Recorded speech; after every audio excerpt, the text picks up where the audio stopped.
नमस्कार and welcome to Bharat affairs. तो भारत का पड़ोसी देश नेपाल एक बार फिर से संकट में है, क्योंकि नेपाल को लेकर अब ये कहा जा रहा है कि नेपाल बहुत जल्द यहाँ पर FATF के ब्लैक लिस्ट में आ सकता है, क्योंकि नेपाल ऑलरेडी पिछले साल से फरवरी 2025 से FATF के ग्रे लिस्ट में है। लेकिन अब यहाँ पर यह कहा जा रहा है कि जो APG है, एशिया पैसिफिक जो ग्रुप है, इनकी तरफ से नेपाल को वार्न किया गया है कि जो नेपाल है ये अब ग्रे लिस्ट के बाद में ब्लैक लिस्ट में आ सकता है। आपको बता दें कि आज के टाइम में FATF के ब्लैक लिस्ट में ओनली 3 कंट्रीज हैं, नॉर्थ कोरिया, ईरान और उसके बाद म्यांमार, जिसे रिसेंटली 2022 के टाइम में ऐड किया गया था। लेकिन नेपाल अब यहाँ पर 4th कंट्री बन सकता है। आप यहाँ पर भी देख पाएंगे नेपाल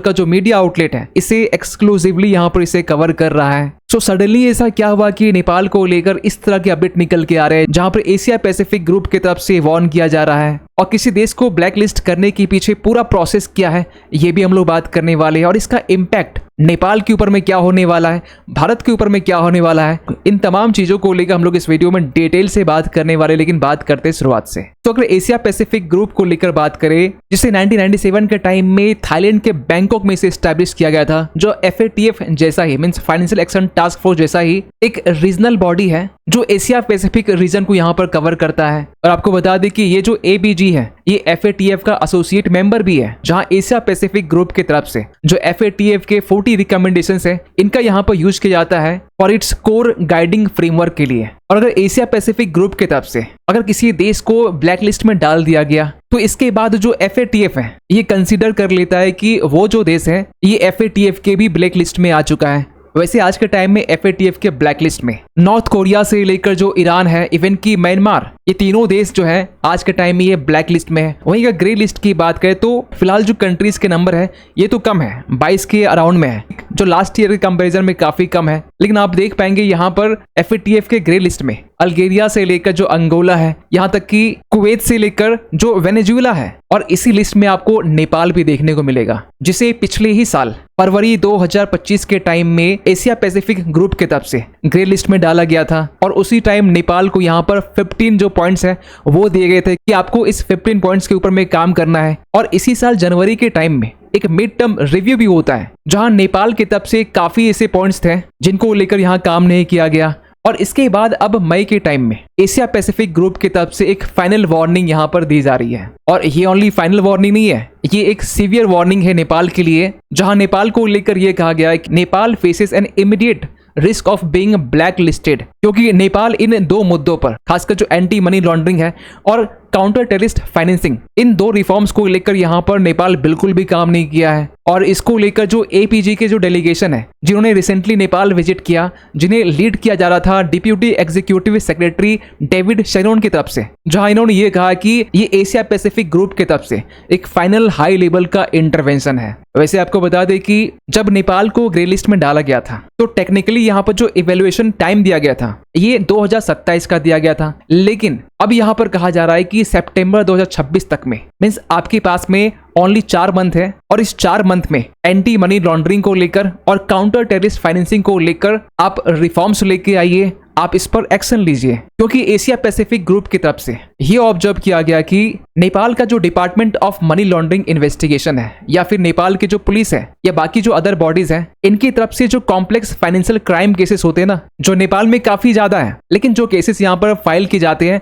ये काफी लो नंबर में है, तो इसको लेकर यहाँ पर ऑब्जेक्शन किया गया। दूसरा, यहाँ पर ओवरसाइट को लेकर आपको बताना चाहते कि नेपाल में इलीगल तरीके से जो फाइनेंशियल फ्लो होता है, चाहे रियल एस्टेट सेक्टर हो, या फिर कैसीनोज हो, कोऑपरेटिव्स हो, या फिर इनफॉर्मल रेमिटेंस चैनल हो, जिसे हुंडी भी कहते हैं, तो इन कैश इंसेंटिव एरियाज को लेकर भी जो एशिया पैसिफिक ग्रुप है यहाँ पर वार्न किया गया है। और इन 2 पॉइंट्स के ऊपर में एक्शन ना लेने का सबसे बड़ा जो रीजन है वो है पॉलिटिकल डिलेज। वैसे नेपाल का इतिहास ये कहता है कि 2008 के टाइम में जब नेपाल में डेमोक्रेसी आती है, संविधान बनते बनते यहाँ पर 2015 का टाइम लग जाता है। लेकिन इस बीच में नेपाल में काफी ऐसे गवर्नमेंट आए और गए यहाँ पर, इवन जो गवर्नमेंट यहाँ पर फॉर्म भी हो रहे थे ये भी अपने टाइम पीरियड से पहले यहाँ पर डिसॉल्व हो जा रहे थे। तो 2008 से देखें तो नेपाल में एक फ्रीक्वेंट गवर्नमेंट ट्रांजिशंस के साथ साथ पॉलिटिकल इनस्टेबिलिटी भी देखने को मिली है। इवन की पिछले साल नेपाल की जेनजी की तरफ से तख्ता पलट भी करवाया गया। और रिसेंटली जो नेपाल के नए प्राइम मिनिस्टर बने हैं बालेन शाह, इनके ऊपर में अब काफी ज्यादा चैलेंजेस है।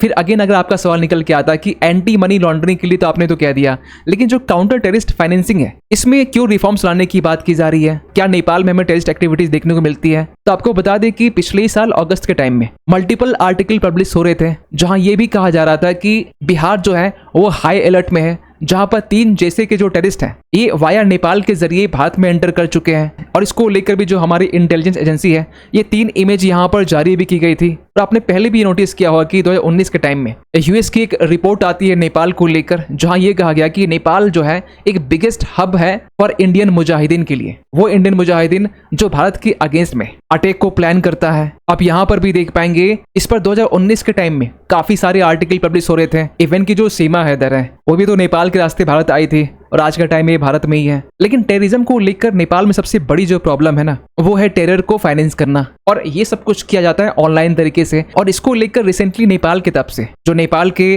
पेमेंट सर्विस प्रोवाइडर हैं इन्हें ये कहा गया कि ऐसे ट्रांजैक्शंस जो टेररिस्ट लिंक एसेट्स हैं इन्हें यहाँ पर फ्रीज करने को कहा गया। और ऐसे ट्रांजैक्शंस जिसमें यूथ को यहाँ पर टारगेट किया जा रहा है, स्टूडेंट्स को यहाँ पर टारगेट किया जा रहा है, इसको लेकर भी यहाँ पर जो पेमेंट सर्विस प्रोवाइडर नेपाल के इन्हें सख्त यहाँ पर चेतावनी दी गई। लेकिन किसी देश को FATF के ब्लैक लिस्ट में डालना ऐसा नहीं कि ये ओवरनाइट यहाँ पर कर दिया जाता है, क्योंकि ये जो पूरी प्रक्रिया है ना ये स्टेप वाइज में होती है। जो FATF है ये चेक करती है कि जो देश ग्रे लिस्ट में है और उन्हें जो पॉइंट यहाँ पर दिया गया है ये कितना प्रोग्रेसिव है, और इसके लिए मल्टी स्टेप मॉनिटरिंग प्रोसेस का यहाँ पर यूज किया जाता है। जहाँ पहले जो रीजनल बॉडी है जो एशिया पैसिफिक ग्रुप है ये म्यूचुअल तरीके से इवेलुएट करती है उस पॉइंट्स को। वहीं स्टेप 2 में जो स्ट्रेटेजिक डेफिशिएंसीज है अगर ये पाया जाता है तो इसको लेकर यहाँ पर एक्शन प्लान के साथ साथ डेडलाइंस भी यहाँ पर दी जाती है। और अगर उस एक्शन प्लान के ऊपर में अगर किसी तरह के यहाँ पर काम नहीं किया जाता है तो ऐसे कंडीशन में वो जो देश है उन्हें ब्लैक लिस्ट में डाल दिया जाता है। और अगर ऐसा होता है नेपाल के साथ में तो इसका जो इम्पैक्ट है कुछ इस तरीके से होगा कि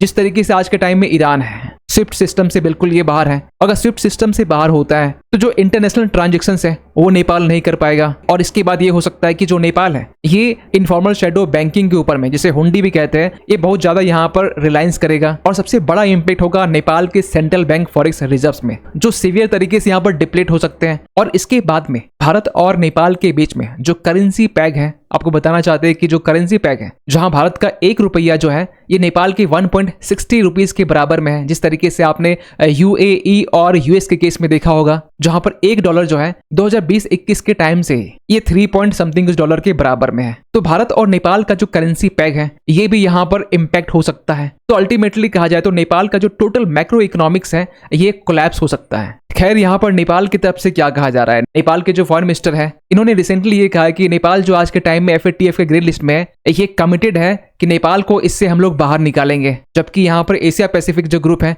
ये ब्लैक लिस्ट में डालने की बात कर रहे हैं। खैर नेपाल में इस तरह के जो संकट है ये तब आ रहे हैं जब आज के टाइम में नेपाल के जो नए प्राइम मिनिस्टर हैं बालेन शाह, जब से ये प्राइम मिनिस्टर बने हैं उसके बाद से भारत और नेपाल के बीच जो टेंशन है खासकर बॉर्डर को लेकर, इवन की रिसेंटली लिपू लेक को लेकर भी, जहां पर नेपाल की तरफ से ये कहा गया कि ये जो लिपू लेक का जो एरियाज है ये नेपाल को बिलोंग करता है, क्योंकि हाल ही में भारत की तरफ से मानसरोवर यात्रा जो है इन्हें यहाँ पे अनाउंस किया गया जो लिपू लेक से होते हुए कैलाश मानसरोवर तक यहाँ पर जाने वाला है। इवन की नेपाल के बॉर्डर के पास भी नेपाल की तरफ से यहाँ पर टैक्स को इम्पोज किया गया है, जहां पर 100 रुपीज से ज्यादा अगर सामान है तो इसके ऊपर में आपको 5% से लेकर 20% जो टैक्स है वो देने होंगे। तो इस तरह की एक्टिविटीज हमें तब देखने को मिल रही है जब नेपाल ऑलरेडी यहाँ पर ग्रे लिस्ट में है, ब्लैक लिस्ट में यहाँ पर डालने की बात की जा रही है। इवन की जब भारत के फॉरेन सेक्रेटरी विक्रम मिश्री जी ये नेपाल की यात्रा करने वाले थे, इसी बीच में नेपाल की तरफ से रिस्पॉन्स आया है कि जो बालेन शाह है ये फॉरेन सेक्रेटरी से ना मिलकर ये प्राइम मिनिस्टर से मिलना चाहते हैं। खैर अब देखने वाली बात यहाँ पर यह है कि जब भी भारत के पड़ोसी देश में